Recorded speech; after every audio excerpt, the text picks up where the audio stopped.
The record's coming out when it's finished, which is going to be sometime in the future, obviously, because it's been done already once, so I can't do it twice.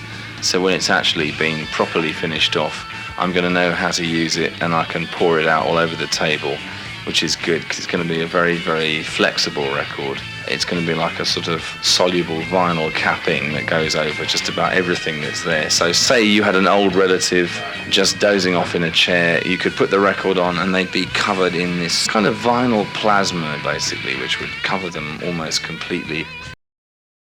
Meat's always been pretty high because you have to incarnate into meat. I mean, you can't incarnate into rubber or a telephone booth or anything. I mean, you ask the rabbis and the Svengalis and the whole lot, and they'll all give you a big nix when it comes to that. They're not going to want to incarnate into metal. I don't think metal has any feelings. I hope I'm not going to outrage anyone by saying this. It's like if you get really cross and you go home and you kick some metal, it's going to hurt you, it's not going to hurt the metal.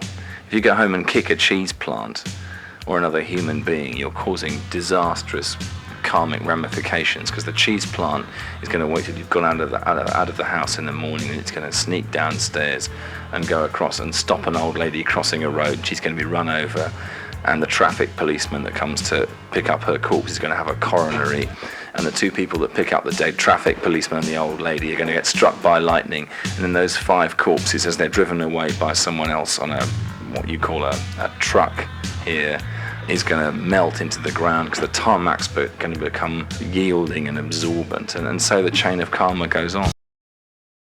It was great, actually. It was very good. You float up just to below the surface, so you don't get really hot, but you know how the sea's very warm, and then if you go out into the sea, the top 6 inches are quite warm, and then it gets colder and colder, and the starfish just floats to the top, and this big eye opens up and sort of grins at the sun. But if it gets too near, it starts to get gelatinous and horrible with the sunlight on it.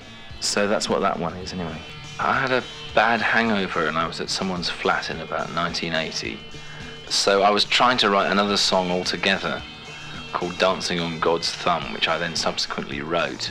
But I'd written the title down and I wrote Only the Stones Remain instead.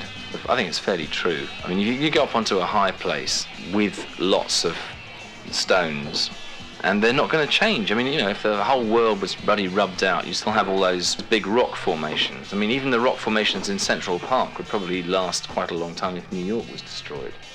Rock formations take a lot of destroying. They've been there for ages. I didn't mean specifically Stonehenge. I mean, Stonehenge has lasted a long time. But I just meant big clusters of rock and mountains and that aren't going to be too affected by what happens to people. I mean, I don't think that they incarnate or reincarnate because they have to. They don't have to, they're just big lumps. There's a lot of stuff about angels and devils on the record. That's why I'm not calling it Devils and Angels, because anyone who walked into it would say, why don't you call this Devils and Angels, Robyn? It seems to be pertinent. No, but that brings me on to the second topic of it, which is that life is a kind of very unstable stasis between two opposite forces, dark and light, good and evil, and so on. Everybody knows that. But Bryan Adams or Queen or Madonna or the Psychedelic Furs would put it a different way from me. But no, it is to do with that, trying to achieve some balance. The more I go on, I sound like a Hare Krishna bloke, which is what really worries me. People tend to find a tailor-made religion, which is the problem. You know, you get insecure and you want something to grasp onto because you're drying out or whatever it is that's going to disturb you. And you just shouldn't get religion off the peg. I mean, generally people get a religion off the rack. They may even get their parents off the rack. I have a theory that souls queue up before they're born and decide where they want to be incarnated. That they have a credit or debit system, and souls with a heavy debit system, they're going to be a toad that has 3 seconds of existence and then is eaten by another toad or whatever. Mind you, that might be blissful.